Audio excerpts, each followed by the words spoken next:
कि माता सीता को तलाकशुदा कहने वाले मोहन को मुख्यमंत्री बना दिया और राम राज्य का स्वांग रचने वालों ने लक्ष्मण को बाहर निकाल दिया।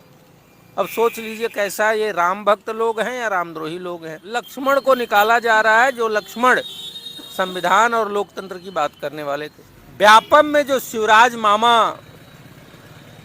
लूटे थे, हमको लग रहा है वो हिसाब किताब थोड़ा सा माल मोदी तक कम पहुंचा रहे थे। मोहन यादव के बारे में एक बात और है, वो उनके ऊपर भ्रष्टाचार के बहुत बड़े आरोप हैं कई जिलों में, वहीं उज्जैन नहीं वो आसपास के बहुत सारे जिलों में उनके परिवार के नाम जमीन गबन का और बाकी बहुत सारे भ्रष्टाचार के मामले हैं। अब चलते हैं छत्तीसगढ़।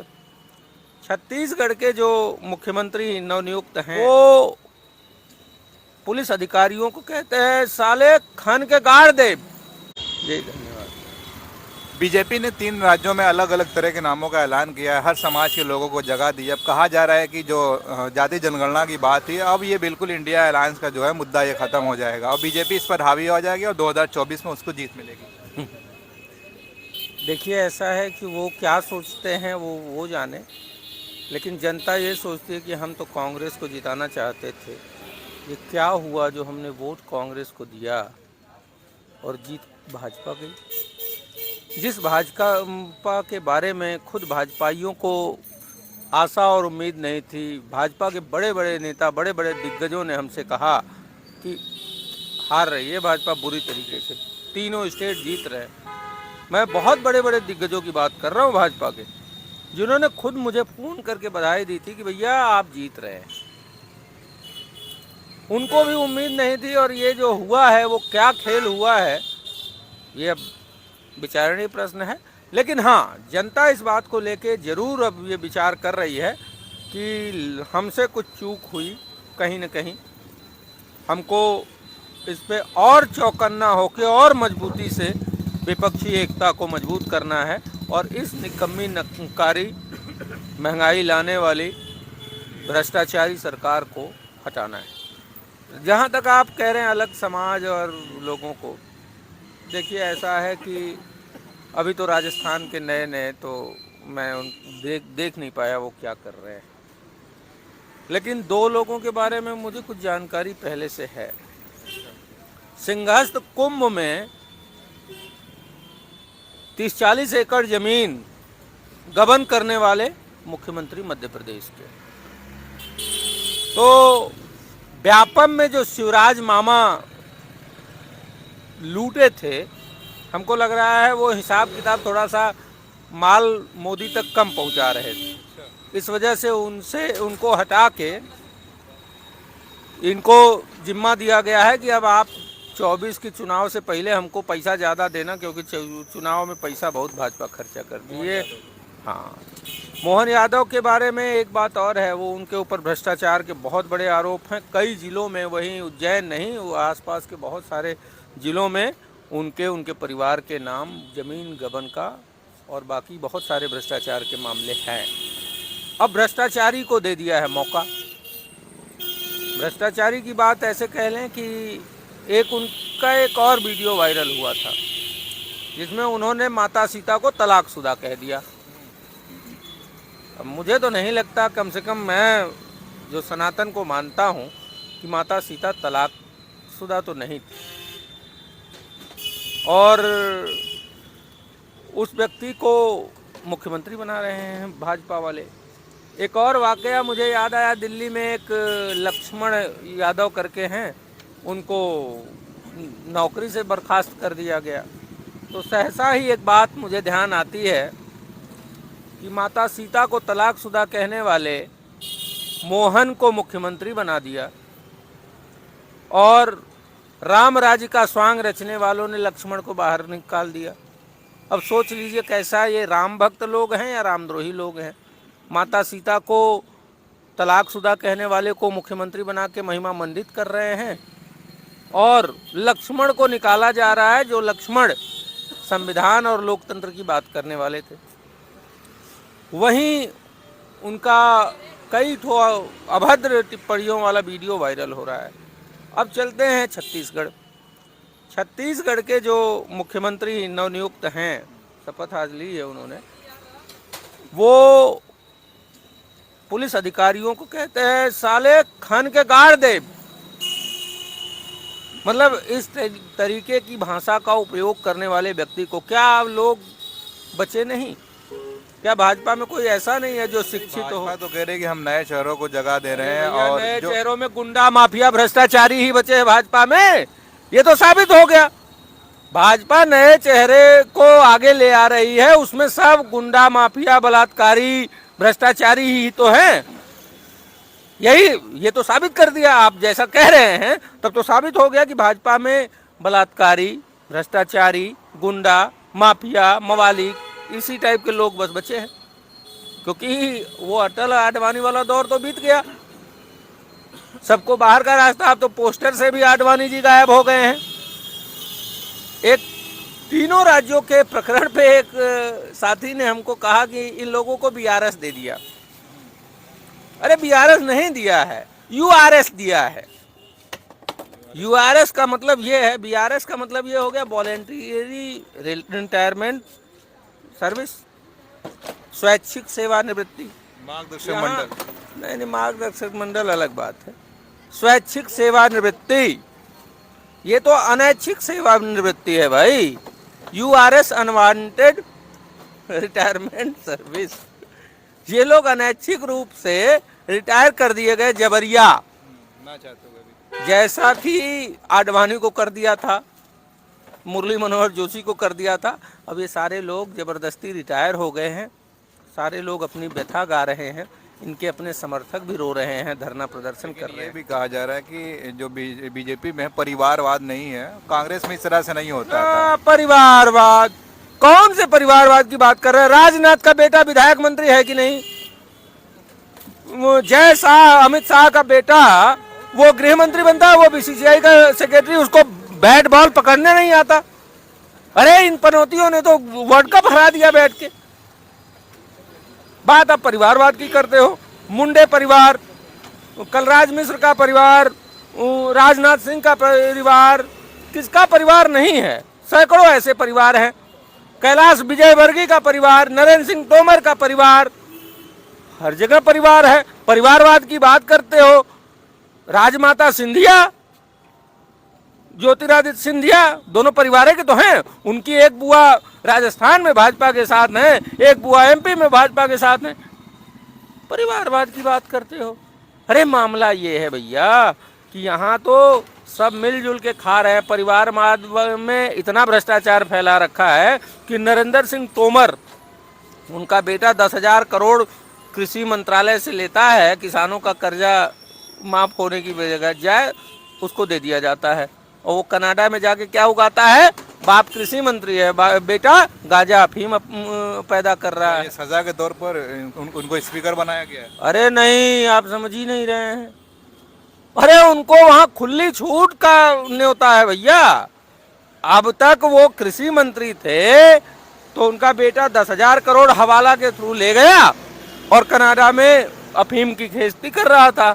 अब क्या होगा कि अब स्पीकर है, पूरे मध्य प्रदेश के किसानों युवाओं को लूटेंगे।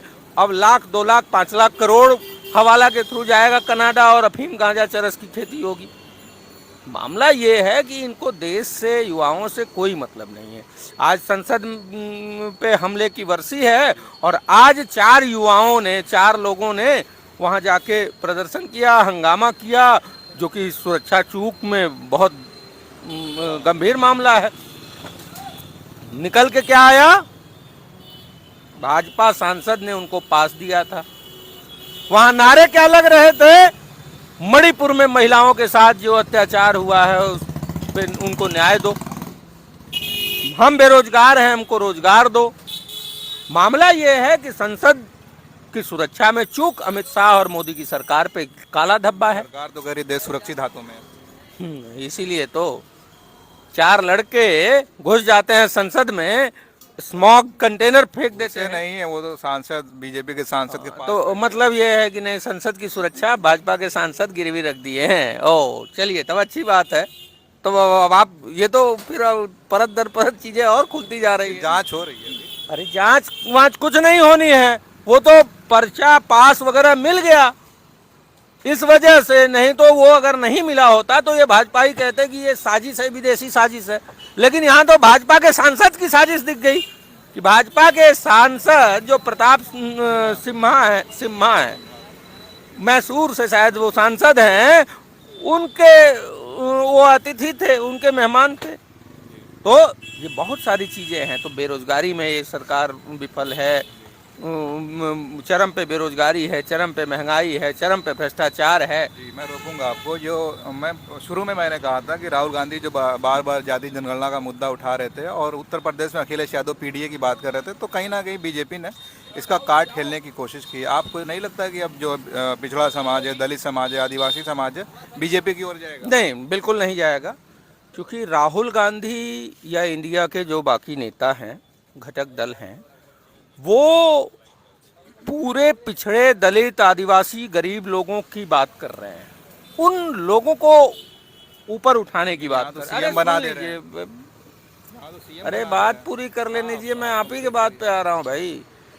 जो राहुल गांधी और बाकी नेता कह रहे हैं, वो पूरे समाज को विकास करके उनको ऊपर उठाने की बात कर रहे हैं। लेकिन यहाँ क्या है कि एक भ्रष्टाचारी मनोज यादव को और भ्रष्टाचार फैलाने के लिए मुख्यमंत्री बना दो, बाकी सारे यादव समाज को लात मार के। मोहन यादव, अरे जो भी यादव है, जो भी हैं, मेरा यादव या किसी व्यक्तिगत व्यक्ति से कोई नाराजगी थोड़ी है। लेकिन मामला यह है कि जो भ्रष्टाचारी है उसको भाजपा सत्ता सौंप देती है। आप देखेंगे कि मोदी जी कह रहे थे 70,000, अजीत पवार 70,000 करोड़ का आरोप था, और उस व्यक्ति को डिप्टी सीएम बनाया महाराष्ट्र में और वित्त मंत्रालय की चाबी दे। तो भ्रष्टाचारियों को इसी तरीके से हेमंत बिस्वा शर्मा, पूरी बुकलेट अमित शाह और मोदी ने मिलकर छापी थी और दिखाते थे कि बहुत बड़ा भ्रष्टाचारी है, और जैसे ही वो कांग्रेस छोड़ के भाजपा में गया उसको मुख्यमंत्री बना दिया। तो भाजपा मतलब भ्रष्टाचारियों का जमावड़ा, भ्रष्टाचारियों का जमावड़ा। और जितने भ्रष्ट लोग हैं जिनके ऊपर ये आरोप लगाते हैं, वो जैसे ही इनके पास जाते हैं तुरंत उनको मुख्यमंत्री मंत्री बना देते हैं। एक बड़ा कौतूहल का विषय और हो गया, 2 दिन में भाजपाइयों ने बुआ भतीजे दोनों को किनारे लगा दिया।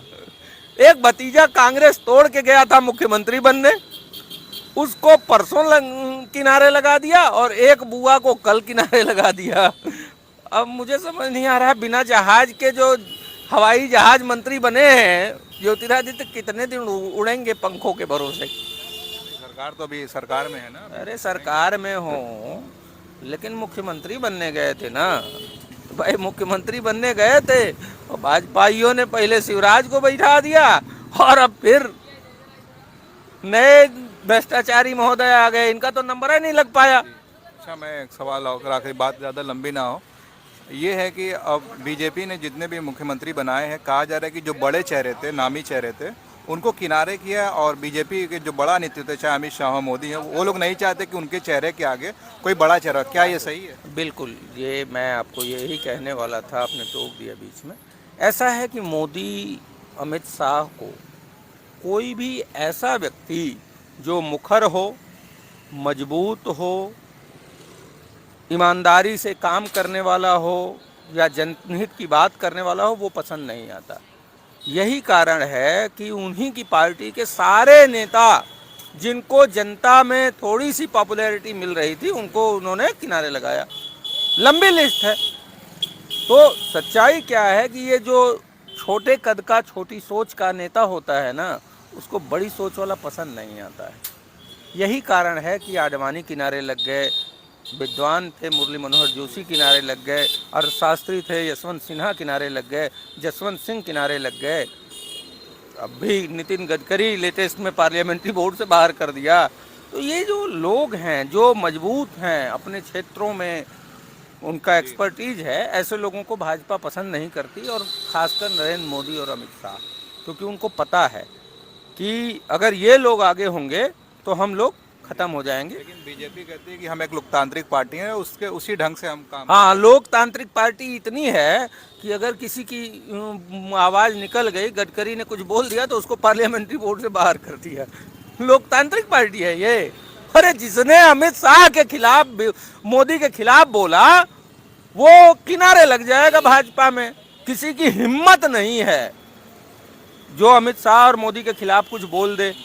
जिसने बोला वो किनारे लगा। तीसरी एक बात और बता दूं मैं, ये सारा षड्यंत्र के तहत अब भाजपा बची नहीं है, मोदी और अमित शाह ही हैं, और इनका निपटना 24 में तय है। उसके बाद भाजपा फिर भंग होगी, और जैसे जनसंघ भंग हुआ भाजपा बनी, वैसे फिर नई पार्टी कोई बनाएंगे लूटपाट के लिए। तो मामला यही है, और इनको देश, युवा, किसान, मजदूर, छात्र, किसी से कोई मतलब नहीं है। अन्यथा किसानों पे लाठियां चलती हैं, किसान 1.5 साल तक लगभग अनशन करते हैं, उनको एक झूठा वादा किया जाता है और कहा जाता है कि एमएसपी का कानून बनाएंगे, आज तक नहीं बन पाया। एक बात और मैं कहना चाह रहा था कि किसानों के साथ जितना छल हुआ है, मोदी जी राजस्थान, एमपी, छत्तीसगढ़ वालों के साथ भी वही कर रहे हैं और करेंगे। वैसे मैंने मांग की थी, पत्र भी हमने भेजा है कि जो छत्तीसगढ़ में 3200 रुपये क्विंटल का आपने वादा किया था वो पूरा करिए, 450 रुपये के सिलेंडर का वादा किया था वो पूरा करिए, ओल्ड पेंशन स्कीम लागू करने का वादा किया था वो कीजिए।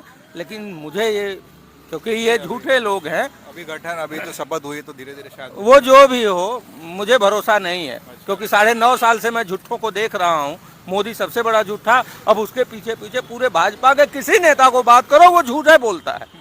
मतलब उसने पूरे देश में झूठ का प्रचार किया जी, पूरे देश को झूठ बोलना सिखा दिया। जो सच बोलते हैं उनके खिलाफ मुकदमे लाद देते हैं, जो सच बोलते हैं उनके खिलाफ ईडी सीबीआई लगा देते हैं। ये मामला है, ये झूठे लोग हैं और इनके वादे की पूरी, मतलब वो एक बात कोई कह रहा था कि मोदी की गारंटी मतलब झूठ की पूरी गारंटी।